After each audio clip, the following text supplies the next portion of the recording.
জনাব আব্দুল হামিদ সাহেব বাংলাদেশে আছেন, উনি জামাতের শেল্টারে আছেন। ওই সব স্বাধীনতা বিরোধী শক্তির ষড়যন্ত্রের সহযোগী আপনারা হবেন না, আপনাদেরকে আমি হাত জোর করে অনুরোধ করছি। জনাব আব্দুল হামিদ সাহেব বাংলাদেশের রাষ্ট্রপতি ছিলেন, উনি আওয়ামী লীগ সারা জীবন করেছেন। আওয়ামী লীগ হল জামাতের সবচেয়ে বড় শত্রু, কিন্তু জনাব আব্দুল হামিদ সাহেব বাংলাদেশে আছেন, উনি জামাতের শেল্টারে আছেন। তার আত্মীয় স্বজনরা জামাত ইসলাম থেকে নমিনেশন নিয়েছে, তারাই জামাতের বড় বড় নেতা, তার আত্মীয় স্বজনরা।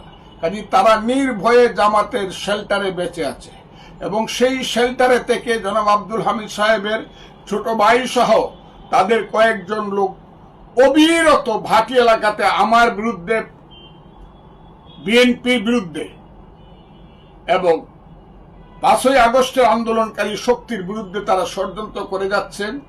একজন লোক পর্যন্ত এখন পর্যন্ত তাদের গ্রেপ্তার হয় নাই। সেই কারণে একটা জেদ কর্মীদের মধ্যে থাকাটাই স্বাভাবিক। কেন তারা গ্রেপ্তার হবে না, তারা কেন বিচারের মুখোমুখি হবে না? এমনকি তারা হাইকোর্ট থেকে আগাম জামিন নিয়েও কেউ লোয়ার কোর্টে গিয়ে হাজির হয় নাই, যেটা কন্টেম্পট অফ কোর্ট। হাইকোর্টের আদেশকে তারা অমান্য করে, হাইকোর্টকে তারা অসম্মান করছে। এই ব্যাপারেও আপনারা কোনো পদক্ষেপ নিচ্ছেন না।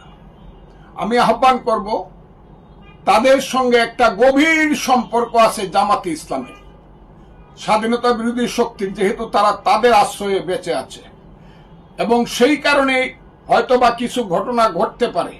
আমি সবাইকে তারপরে আমি বলবো, হামিদ সাহেবের বাড়িতে যা হয়েছে সেটা আমি নিন্দা প্রকাশ করতেছি, এবং যারা করেছে তাদের বিচার আমি দাবি করতেছি।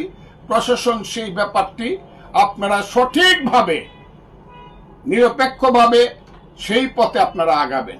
আমি প্রশাসনকে আহ্বান করব, আপনারা দয়া করে নিরপেক্ষ থেকে আপনারা হাওর অঞ্চলটা আপনারা বুঝেন।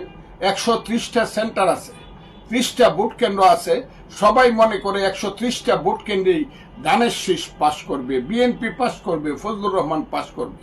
কাজে আপনারা বুঝে শুনে কাজ করবেন। অনর্থক ওইসব স্বাধীনতা বিরোধী শক্তির ষড়যন্ত্রের সহযোগী আপনারা হবেন না, আপনাদেরকে আমি হাত জোর করে অনুরোধ করছি। এটাই আমার কথা।